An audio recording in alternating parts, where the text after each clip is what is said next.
Assalamu alaikum wa rahmatullahi wa barakatuh.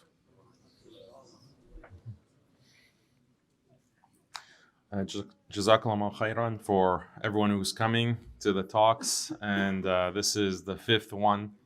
So I hope that I've conveyed a similar theme across all of these talks to you all. That as Muslims, we're living in a world that is not dictated by the ethics and the values of Islam. And oftentimes Muslims are objects instead of subjects. We are just pawns in the games of others. But this is the type of mindset that we should depart from and push against. We need to be the ones at the forefront to lead and to set an example for humankind. We have to be the ones who have the confidence and the backbone to stand against the forces that are trying to really destroy all of humanity, whether it is because of the influence of shaitan and a satanic type of influence, or because of ignorance and hubris and arrogance, or a combination of both. And we really have this responsibility because Allah has blessed us with His religion and with guidance. So we do not have an excuse to say that, well, we're going to take a back seat and we don't care what the kuffar do. We don't care what non-Muslims actually do. We're just trying to live our own lives. And if someone accepts Islam, alhamdulillah, that's great. We're going to be so happy. But we don't really have a concern for the rest of humankind. That kind of mentality makes us the subjects or the objects of outside forces. It takes us out of a position of leadership and being moral exemplars.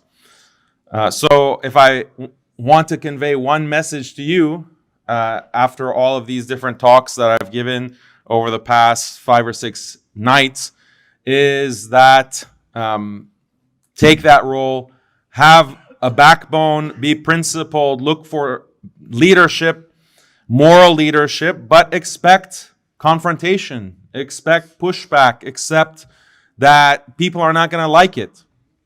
And from the very beginning of Islamic history, Islam has been opposed and targeted in the most bitter and hateful and aggressive way, beginning with the Quraysh, beginning with the Mushrikeen. And at every stage, every century after that, the same pattern of opposing the haqq, forces of batil opposing the haqq.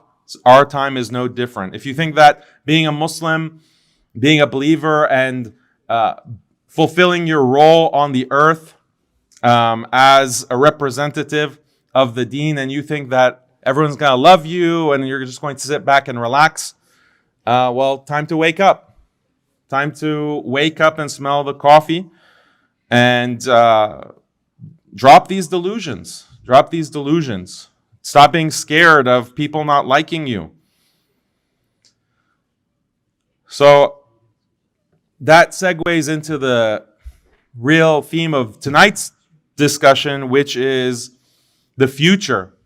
And where is this future? What is society leading to? And it has to do with one central concept, one central impulse that human beings have, which is the desire for comfort, the desire to be comfortable, experience pleasure, experience materially, in terms of dunya, in terms of physical pleasure or lidha.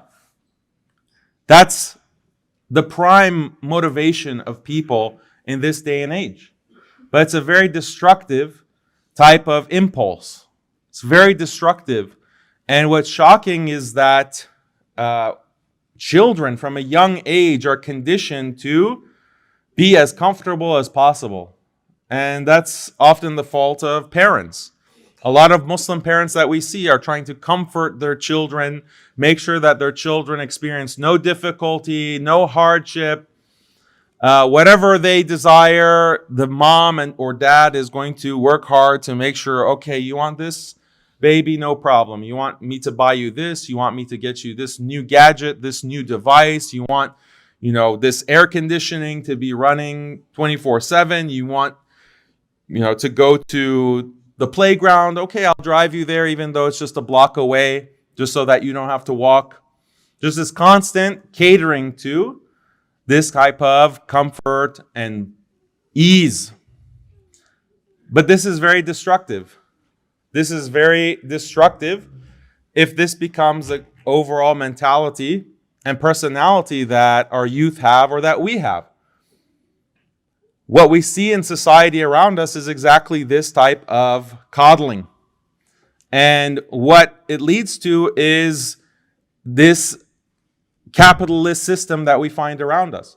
What are all of these corporations that are selling to humanity? What are they selling ultimately? They're selling comfort. They're selling pleasure. They're selling this idea of a life of constant pleasure and enjoyment. And if you're going to go work and make money, what is the purpose of making that money? Is so that you can buy these comforts, you can go on the holiday, you can provide your children with the best toys, the best video games, the best devices. This is what is running the world, this impulse.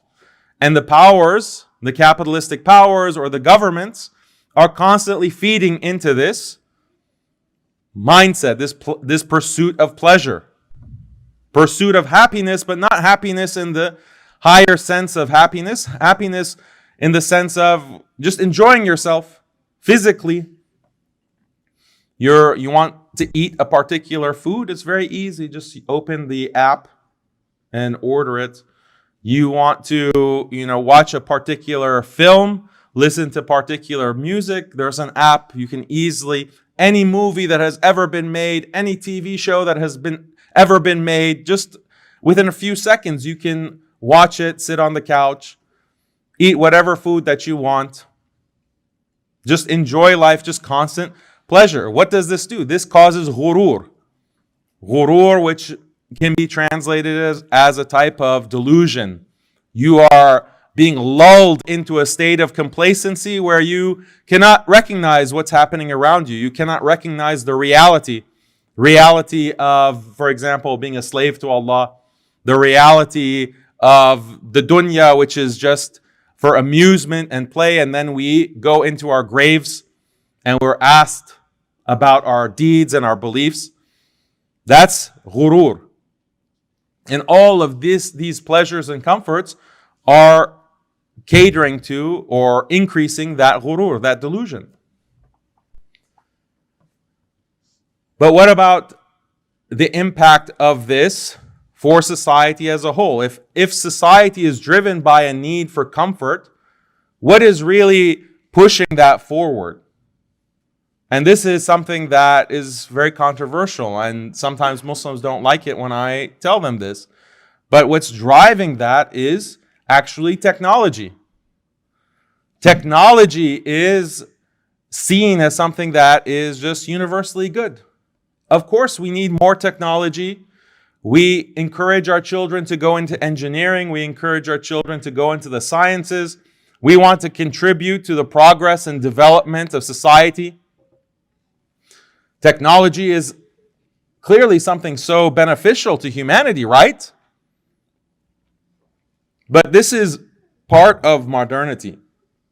And if you remember my talk earlier, I described how there is liberalism is this overarching ideology. But liberalism, very destructive ideology that is about maximizing individual liberty and equality, individual pleasure. That's one part of the equation. The other part of the equation is science and technology. That's what drives this modern progress. Isn't modern progress good? Isn't that something beneficial?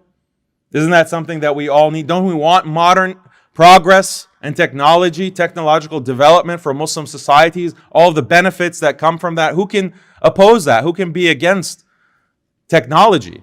Isn't that the essence of being a backwards person? There is interesting examples where the Muslim world was introduced to certain technological innovations, like the printing press, or the radio, or automobile. These technologies were introduced through colonialism or through imperialism, and a lot of the Muslim scholars, the ulama of history, are on record as being opposed to these technologies. The printing press, being opposed to the printing press, saying that it's haram to use this. Being opposed to the radio, it's haram. This is something that should be rejected. And then nowadays, Muslims will look back at those scholars and they'll say, see how ignorant they were. These scholars were ignorant. They were afraid of progress. This is irrational type of fear. How can you say that the television is haram? How can you say that the printing press is something haram, something so beneficial for learning and knowledge and transmitting information? How could they have been so short-sighted? But the reality is, we're the ones who are short-sighted. We're the ones who are short-sighted and not seeing the dangers of these technologies. How these technologies, yes, they make life easier in certain respects, but they bring many kinds of harms.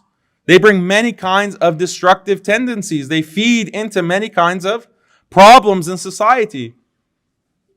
And it might not happen in one generation, but maybe it happens in 2 or 3 or 4. So maybe these ulama that were criticized as being blind or backwards, but they had it right maybe. And now look at our condition today. Now you have entire libraries that can fit on a flash drive, or you can access through the internet. And we see that despite such proliferation of knowledge and books, and any book that you can imagine, you can now access it and read it on your device. The levels of knowledge are at the lowest levels of history, of our ummah's history. Don't you think this is correlated? And now you even have artificial intelligence. So you don't even have to do a kind of search query within an search engine. You can just ask a question and limit certain conditions, and the AI, like ChatGPT and these other technologies that have been developed, will give you the fatwa directly. So don't you think that the level of understanding is actually going to get lower and lower and lower? And Allahu Alam, what's going to happen with AI now? The capabilities of AI are shocking. And it's only been, less than a year. And at first I thought there's no way that there could be intelligence that is programmed through a computer. And I was just shocked because I tried testing ChatGPT. I don't know if you've tried it, but it's just very shocking what it can do. And we're only at the beginning stages. So this is very scary, but it makes things convenient. It makes things very easy. You don't even thinking and having that kind of intellectual that cognitive process, or you are mufti, you want to write the fatwa. It requires thought, it requires deliberation, it requires research. That kind of mental process now is not necessary. So this will have a huge impact. So this adoption of technology can influence our minds, our cognitive abilities. It actually can destroy social relations. Look at the issue with the telephone, with the smartphone. The social media has been this type of illusion of sociality, social relations. You just have a relationship really with your phone. But you feel that, or psychologically or subconsciously, you feel that this is actually a relationship. It's meeting your needs with a fake substitute. So this is destroying. So many families have been destroyed by social media. Marriages have been destroyed by social media. So many examples that we can give of how introduction of technology can fundamentally reshape society and reshape generations. So this is our future. This is the future for the world, and it's driven by a desire for more and more comfort, more and more convenience. So, are any of you aware of the World Economic Forum? Who is aware? Okay, so less than 25% of you. World Economic Forum brings experts from around the world to discuss, the future technology that can be developed and used. And they're talking about mind control technology. Now you can actually implant a chip into the human brain, and that chip can read your brain waves, and it can actually read your thoughts. Right now, the technology hasn't been perfected, but they're trying to use AI so that the chip can actually read your thoughts and recreate even what your eyes see. So in the recent World Economic Forum Technology Conference, they were talking about this technology being used by employers. That every employer just plugs in, like it can be like a headset that the employee uses on the brain, on the head, on the skull, and then it's reading the brain waves. So then if you are not thinking about work, then that can be reported to your manager or your boss. He can see, okay, how many hours of the day were you really productive? Were you actually thinking about the job as opposed to thinking about social media or thinking about some other issue? And then what if you are thinking unethical things? You're thinking unethical things. They can determine, okay, this person at the workplace, forget about the Me Too movement. This person is having these indecent thoughts. This is a liability. We have to, isolate this person or put him in another department because he can't be around women, for example. So the possibilities are really endless with this type of technology. But it's creating control. It's creating a dependence that human beings are being more and more integrated with technology. And what's really shocking is the ability for, forget about reading your mind through an actual implant or something that you wear. They can just read your thoughts through your activity on your phone. And this was leaked actually about the CCP in China and how they were monitoring Uyghur Muslims. And it was all through the phone. Basically, they're looking at the activity of Uyghurs on their phones, but this is all Chinese citizens. And okay, well, how many times is this person going and checking the prayer times? Let's look at the GPS data and how often is this person going to the mosque? Let's look at the, what he's buying, his financial records through his phone or whatever account. What is he buying? Alcohol? No, he doesn't buy any alcohol. Does he buy pork? No, he doesn't buy any pork. He's only buying halal food. Okay. Let's see, we can use the camera on the app to see what is he wearing. And the AI can analyze all of these data points. Millions of data points every day, every week. And then the AI, it doesn't even have to be a person sitting there monitoring. It's just the AI flags that person. Okay, this person has a 90% chance of being an extremist. This person has a 50% chance, low threat. And then based on the flagging, they determine this person needs to go to the re-education camp. This person needs to go to the re-education camp. Not this person.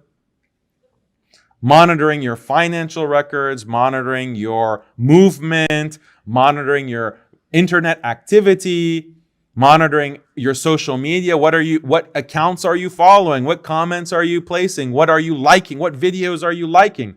Millions of data points can all be analyzed, and AI can determine your psychological profile. And now they want to include biometric data. So they want to look at different biosignals. What levels of testosterone do you have? Oh, you're high T. Okay, this makes you more inclined to violence. This makes you more inclined to be an aggressive person. What is your psychological profile? What are these physiological markers? So all of that data is being tracked and analyzed. This is in China. They want to roll this out for the entire globe. And these are the kinds of things that they're talking about in the World Economic Forum. And I mean, people in Australia really need to think about this closely, because the government has shown recently in the past 2 years that they can implement very strict controls on your movement, strict controls on where you can go, what you can do. They could mandate certain types of medical treatments on you, on the entire population. So how different really is this than what you see in China and what they're doing with the Uyghurs? If you think that that's something that's limited to that country and it's not going to be implemented elsewhere, I have some bad news for you. So this is the nature of technology, and people are driven primarily by this pursuit of pleasure. They want to be comfortable. They want to not have to worry about any kind of difficulty or hardship. So, subhanAllah, this I think is one of the things that is really going to distinguish Muslims of the future, or Muslims who are going to be successful in the future in resisting this satanic, or you can say Dajjalic system, versus those Muslims who just fall into it. Which Muslims actually want to be uncomfortable? Which Muslims actually can tolerate some discomfort and unplugging from the system? And this is a big, issue for everyone, including me. Can I really break away from these comforts that I enjoy in life? That's a question I have to ask myself. But it's something that requires training. It requires getting yourself acclimated to difficulty, and also raising our children to the Sheikh Abu Ayman in his khutbah last Friday, saying we have to give our children vitamin no.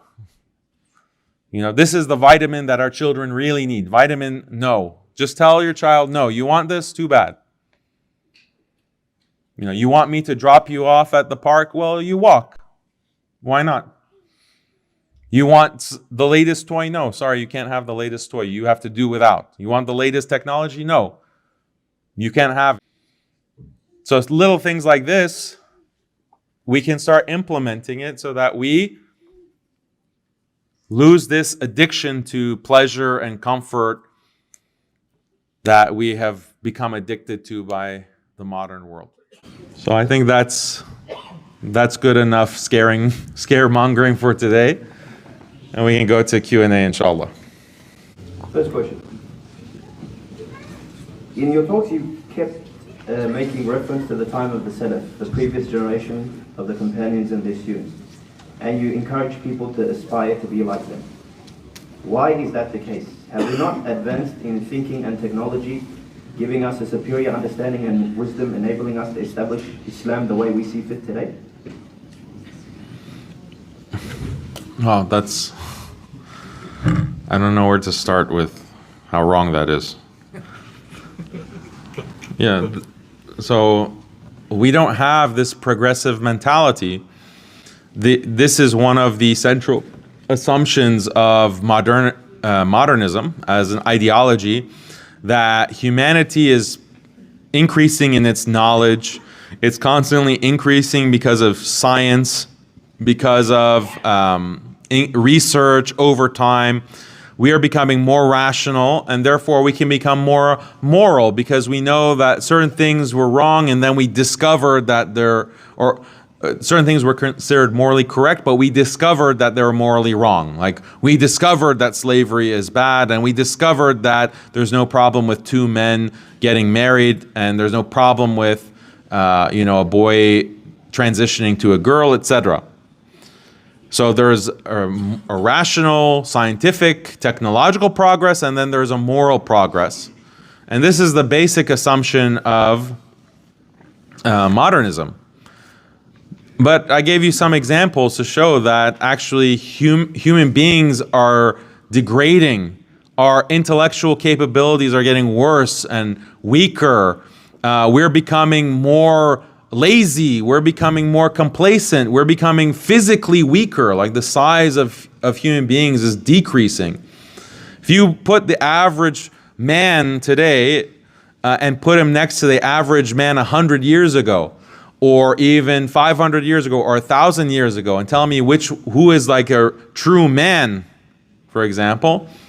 Well, the men from the past were literally bigger. They had more muscles. They had higher testosterone. Their eyes aren't glazed over from looking at screens all day. They don't have a hunch in their back from being, on the computer all day.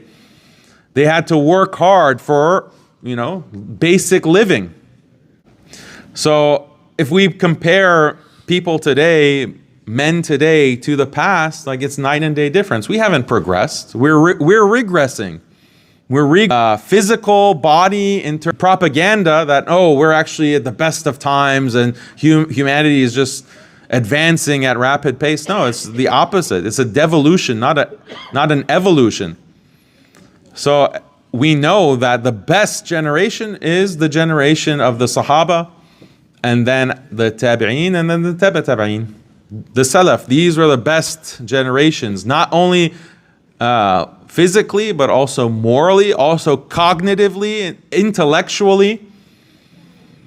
By every respect, they were superior. So of course, and first and foremost, in terms of their deen, in terms of their spirituality, why? Why were they the best? It's a very rational thing that they were the best. They were the closest to the Prophet sallallahu alaihi wasallam. And the Prophet ﷺ was the best. So if you believe that the Prophet ﷺ was the best of creation, then those who are following him and surrounding him are also going to be better than those who are further away from him, just rationally. This is like a very rational inference, putting two and two together. So that's why we follow the understanding of the Salaf, the ways of the Salaf. And Ahlul Sunnah wal Jama'ah, across any of the manahij, there's no disagreement on this. No one disagrees on this point. Second question. With all due respect, if you are advocating that technology is innately evil and should be avoided, then why do you use it for your own da'wah purposes? Yeah, I didn't say that technology is evil in the sense that, everything is evil, we have to throw it out. My message always when I talk about technology is that we have to recognize that every technology that's introduced comes with a price, and it comes with an impact. It impacts us as human beings, it impacts our relationships, and it impacts our institutions, it impacts everything. It impacts our children. Are we aware of the costs? Are we aware of the costs? We don't have to get rid of all technology, but how about we just have more respect for our predecessors, the ulama of the past, who, out of their wisdom, they rejected certain technologies, or they said certain technologies should not be used, it should be avoided. Maybe we need to take that kind of attitude as well. Maybe we need to think about or consider a lower tech type of life for ourselves individually. That doesn't necessarily mean getting rid of all technologies, but perhaps there's a lot of benefits. Like one of the things that really scandalized people was that they looked at a lot of these billionaire tech CEOs and they asked them about how they raised their children. And what they found is that all of these billionaire tech CEOs, they don't give their children phones and tablets. They don't let their children use phones and tablets. You're the CEO of Apple. You're the CEO of, any of these devices, Samsung, but you don't give your child Samsung, you don't give your child Apple. Why? So, well, we don't want the brains of our children to rot. So they understand the impact of technology on families, on children. Why are we not understanding it? Why do I see many Muslim parents, they just literally will hand their child the phone? Doesn't really make sense. It has a cognitive impact. Forget about the content on the phone. Like sometimes Muslims think, oh, I put parental controls on the phone, so don't worry, I put parental controls. No, that's not the problem. The problem with the phone is that it's you just scroll, or it's a distraction, bright lights flashing. When your child is exposed to that, that affects their brains. This is why so many children have ADHD. They can't sit still for a moment. They can't sit still. They can't focus. They can't listen to a lecture. They can't listen to the khutbah. They can't sit in the masjid without running around constantly. Why? That's not something that is that we saw in the past. An example, like with my kids, I have boys. Boys are supposed to be very energetic, rambunctious, but our kids don't have this access to phones and tablets, especially when they were under 3, 4, 5 years old. And we could clearly see the difference, the stark difference between the behavior of our children and other children. Like we would go to the public library, and the kids didn't really know how to read. They'd look at some of the picture books, and the other children in the library would go to the computer and just sit and click and play games on the public computers in the public library. Their faces were glued to the screen. Our kids, they weren't allowed to do that, but they really didn't even show any interest to go to the computer. Then we found out, like, I came into one of the areas of that library, and all, 3 boys at that time were facing outside the window. There was like a big window, and they're looking outside. Like, what's so interesting, outside, that they're sitting there like it's the most fascinating thing. I mean, go and outside there's a construction site, and there are these big bulldozers and machines that are digging, and they're just like it's the most amazing movie ever. So I can't do that. I get bored within 2 seconds, but that's because I'm used to this phone. But they don't have that kind of problem. They can just amuse themselves with the world around them. How much more can they appreciate the ayat of Allah and the creation of Allah all around them and be amazed by that, when you actually have the ability to sit and focus and concentrate and look and observe, and you notice things around you in a much more detailed and impactful way, as opposed to us zombies. We've been zombified by our phones. Like the only thing that can grab our attention is what we see on the screen. So that's, reducing access to the phone for your children is one step below the standard of technology that is being imposed on us by cultural standards or whatever. Yeah, I think Muslims, it's not a big sacrifice to say, yeah, we can have a slightly low-tech existence. I'm not saying go be Amish or go, if you want to, great, mashallah, I'm sure you'll benefit from, I don't mean be Amish as in be Christian, I mean be Amish as in, because they're a group, do you guys know who the Amish are? Yeah, they're in the US, and they live very wholesome lives in terms of lack of technology, lack of a lot of the fitna and fasad that technology brings. When you said you need to train to detach from social media, what are some advices you can give? So these are things I need to implement myself to detach from social media. But certain hours, what really helps me is that certain hours are no phone time. Like I deliberately make sure that I don't have access to my phone. And then you can slowly wean yourself off. People also recommend when you wake up in the morning, don't pick up your phone. Don't pick up your phone in the morning, and that will help you wean off using your phone for too much during the day. There's also app time trackers that will tell you how much you've used the phone during the day. and just the awareness of, oh wow, 5 hours I've been on the phone today, 4 hours, 6 hours, then that can be a wake-up call, and you can track it so that you reduce it over time. How long do you think this mass surveillance that you've alluded to, how long do you think it will be until it's fully implemented? So the debate now about the mass surveillance state is what's going to come first? Like, is the technology going to be perfected so that the centralized state is like so powerful that there's no turning back? Is that going to happen first? Or are people going to wake up first and resist it first? Like, which one? And it's not clear what's going to win out.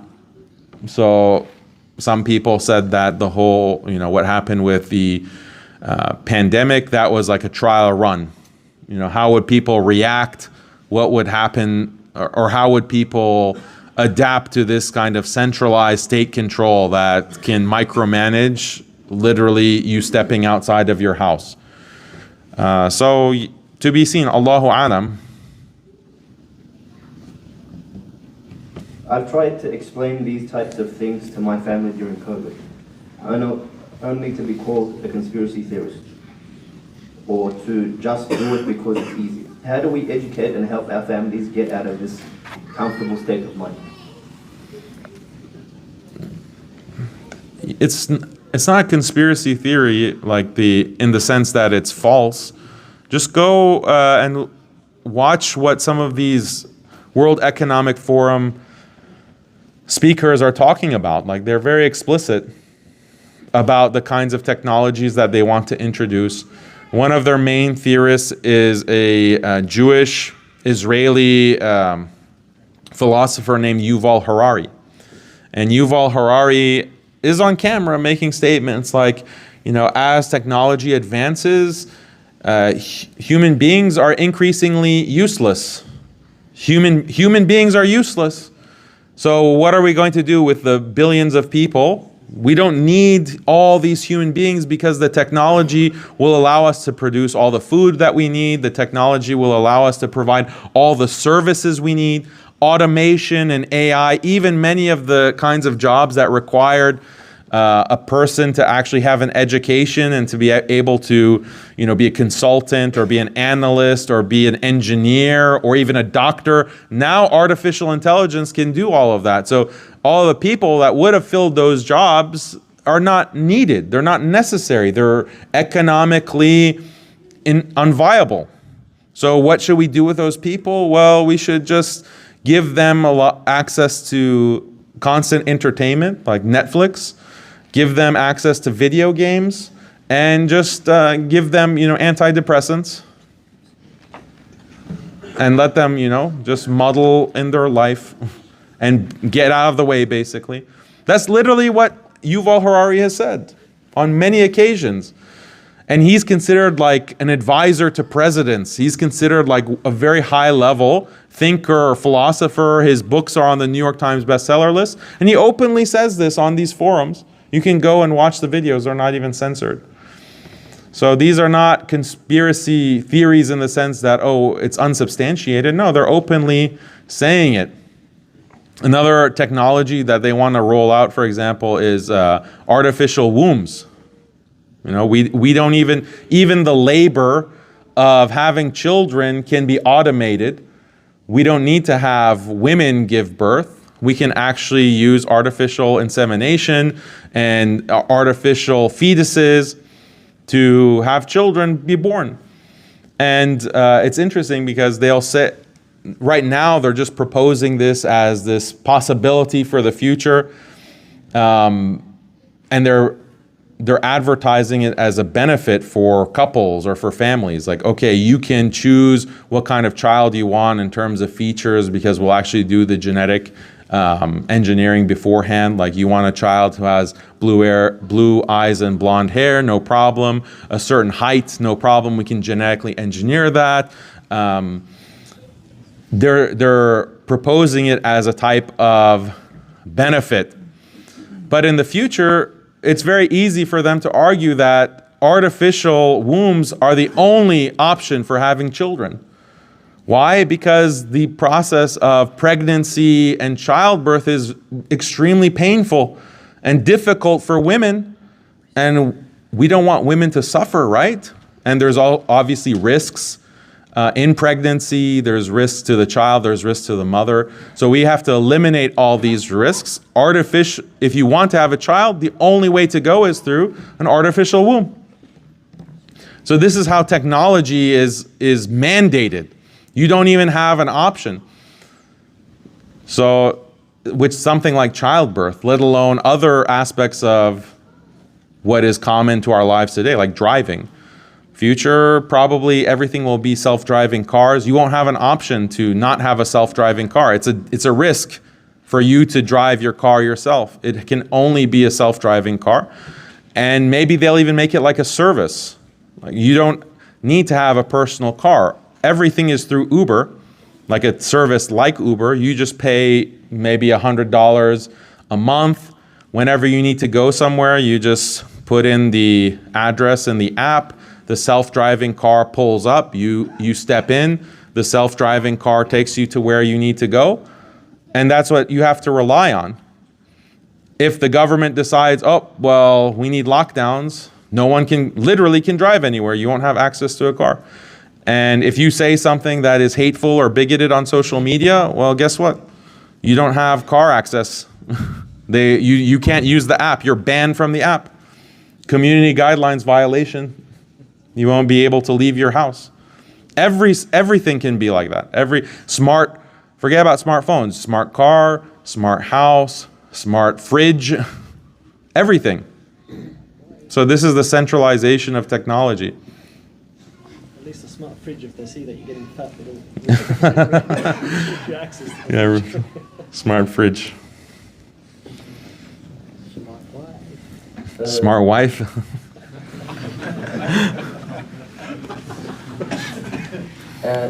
During this time of technological advancement, how do you think that the Muslims can keep up with the kuffar? Keep up with them in terms of technology? That's the opposite of what we want. Yeah, I think there is like this idea of Islamic futurism, like how could we develop technologies that will make us more practicing devout Muslims. So like if we have to use technology, if we have no choice, then maybe we can use technologies that will improve traditionalism and strengthen our marriages, like certain types of pharmaceuticals that will make you like a better husband or make you like a more agreeable wife, like a more loving, agreeable wife to strengthen your marriage, things like this. There are many possibilities like that. I'm kind of disturbed by that idea, but using technology in that kind of way. But that requires, like, being disturbed by how technology transforms life. That's part of the fitrah, in my view, because Muslims are inherently, like, when I talk about artificial wombs, like, you all have a negative reaction to that. Like, it's disturbing to you. Or if I talk to you about implanting certain things in your head or injecting certain things in your body. This is, if you remember from yesterday's talk, we talked about like different moral foundations, and there's like a purity foundation. And part of that moral foundation is humans are naturally averse to body modification. Humans are averse to like transforming like natural parts of human life, like childbirth, for example. As people become more liberal, and those moral foundations are muted, they're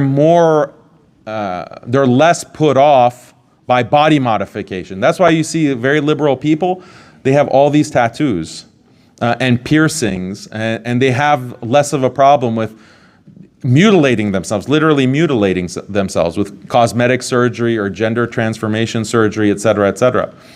But Muslims and people who have this kind of more balanced morality and who are on the fitrah are just generally opposed to the kinds of changes that technology bring. And that's also why I think a lot of the ulama were disturbed by technologies that now we've gotten accustomed to and used to, but they were disturbed by them. Because like the printing press, for example, how that would fundamentally restructure society. In that case, do you disapprove of the Islamic golden age when Muslims were at the forefront of technological advancement? The Islamic golden age was the time of the Sahaba. After the time of the Sahaba, yeah, there are different periods where you had, I think it's anachronistic to say that, oh, Muslims were at the pinnacle of science and technology. I think that's anachronistic. I think that based on my own studies, I studied history of science and the philosophy of science. That's what my graduate work is based in. The scientific activity has a very specific definition, and that wasn't invented in Muslim lands. That was invented in the West in the 17th century, basically. And the first real scientific activity was done by Isaac Newton. Prior to that, yeah, you had like observations about optics, you had basic geometry, basic math, the use of telescopes even, astrolabe for the purpose of navigation, like tracking and mapping the constellations, just generally the use of calendars, development of calendars. But is that really science as we know it today? I would say no.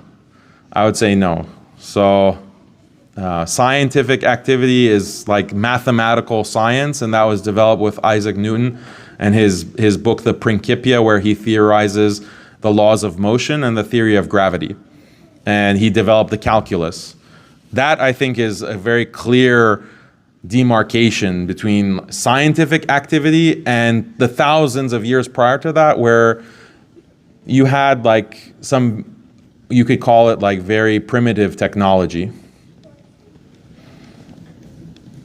If we need to remove our children from the comfort zone, but we've already gone too far and become yes men to their desires, what advice would you give to someone who wants to reverse that effect?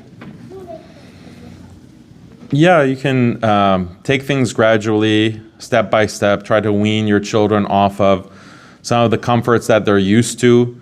Don't make them go cold turkey and just cut everything off. But like you can implement as a parent certain measures to wean them off of technology addiction.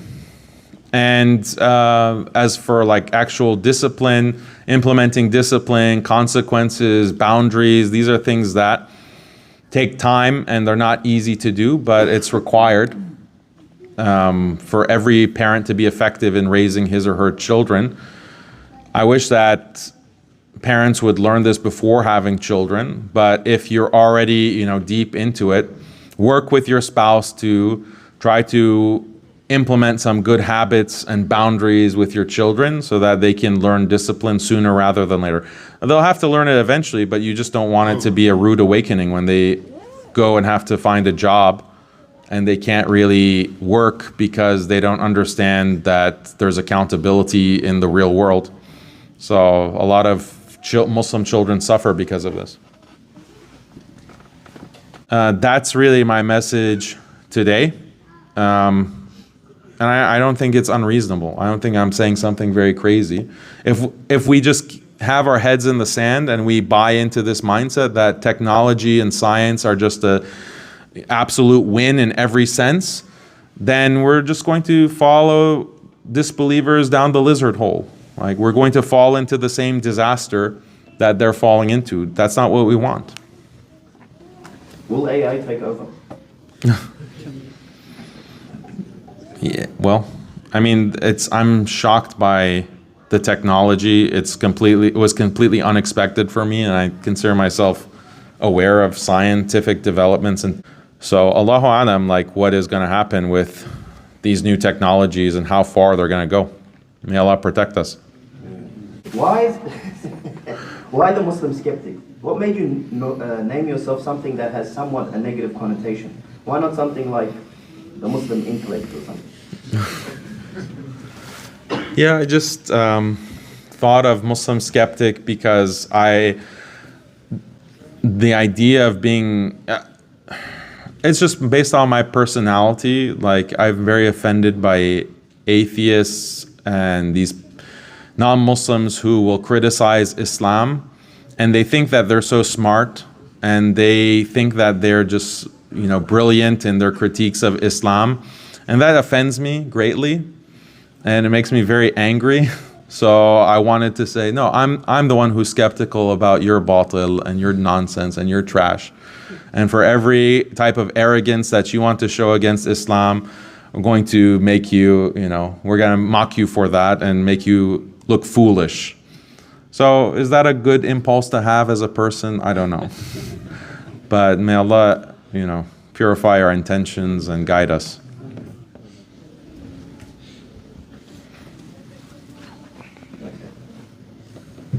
Should people, I think this is the actual question, should people, if that's the case, should people stop giving da'wah on apps like TikTok or Instagram just because of all the filth that's around it? Yeah, I think I'm banned on Instagram, so yeah, stop giving da'wah. On TikTok, I haven't been banned yet, but I can't really use these apps because as soon as you open them, it's like immediate filth. And I think the Chinese actually, they're comparing like TikTok in the US with US users versus TikTok in China. And TikTok in China, videos about like science and engineering trend, but in the US, like the stupidest things like, and most disgusting things trend in the US.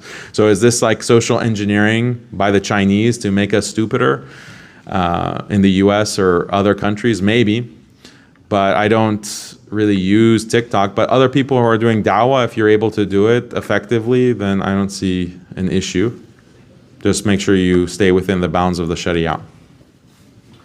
What should you do when social media insists you become a gentle parent? You have to do whatever social media tells you. Just say no.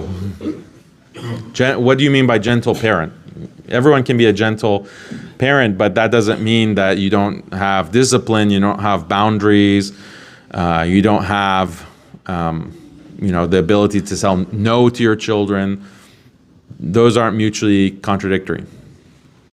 إذ قال ربك للملائكة إني خالق بشرا من طين فإذا سويته ونفخت فيه من روحي فقعوا له ساجدين فسجد الملائكة كلهم أجمعون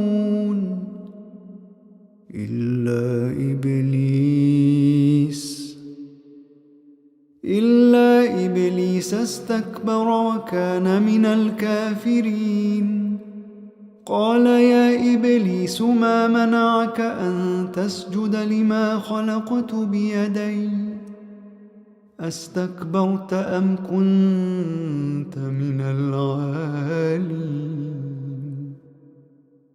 قال أنا خير منه خلقتني من نار وخلقته من طين قال أنا خير منه خلقتني من نار وخلقته من طين قال فاخرج منها فإنك رجيم وإن عليك لعنتي إلى يوم الدين قال رب فأنظرني إلى يوم يبعثون قال فإنك من المنظرين إلى يوم الوقت المعلوم قال فبعزتك لأغوينهم أجمعين إلا عبادك منهم المخلصين قال فالحق والحق أقول لأملأن جهنم منك وممن تبعك منهم أجمعين قل ما أسألكم عليه من أجر وما أنا من المتكلفين إن هو إلا ذكر للعالمين ولتعلمن نبأه بعد حين